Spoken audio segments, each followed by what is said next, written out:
Next এর শুরুতে যে রিসেন্ট আপডেটটা এসেছে তাতে টার্বো প্যাক কিন্তু ডিফল্ট বান্ডার হিসেবে সেট হয়ে গেছে। Our first milestone was to ensure that all of Next.js build time features continue to work.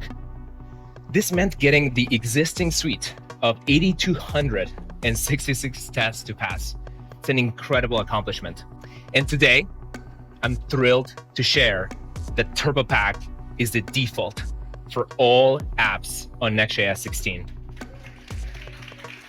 তো Next.js 15 উইথাউট টার্বো প্যাক যখন আমি আমার একটা কোড বেস ছিল Next.js 15 প্রজেক্ট, আগের পুরোনো প্রজেক্ট, ওতে যখন আমি ইয়ান রান ডেভ করেছিলাম ওটা টাইম নিয়েছিল তোমার 1599 মিলি সেকেন্ড। আর যখন আমি npm রান বিল্ড বা ইয়ান রান বিল্ড করেছিলাম সেটাতে টাইম নিয়েছিলাম 14 সেকেন্ডের মতো। কিন্তু যখন আমি Next.js 15 থেকে Next.js 16 এ আপগ্রেড করলাম, সেম কোড বেস আমার ইয়ান রান ডেভ করতে টাইম নিয়েছিল 556 মিলি সেকেন্ড, এবং যখন আমি করেছিলাম ইয়ান রান বিল্ড তখন এটা টাইমটা নিয়েছিল 9 মিলি সেকেন্ড। মানে আগে এখানে নিয়েছিল তোমার 14 আর এখানে এখন নিচ্ছে 9। তো অনেকটা টাইম এখন রিডিউস হয়। তো এখন যদি তোমরা নেক্সট 16 আপগ্রেড করো তখন কি হবে, তোমার রান ডেভ এবং রান বিল্ড যখন করবে তো প্রজেক্টে কম্পাইল হতে টাইমটা খুব কম লাগবে, এবং ডেভ সার্ভার যেটা রান হতো সেটার টাইমও খুব কম লাগবে।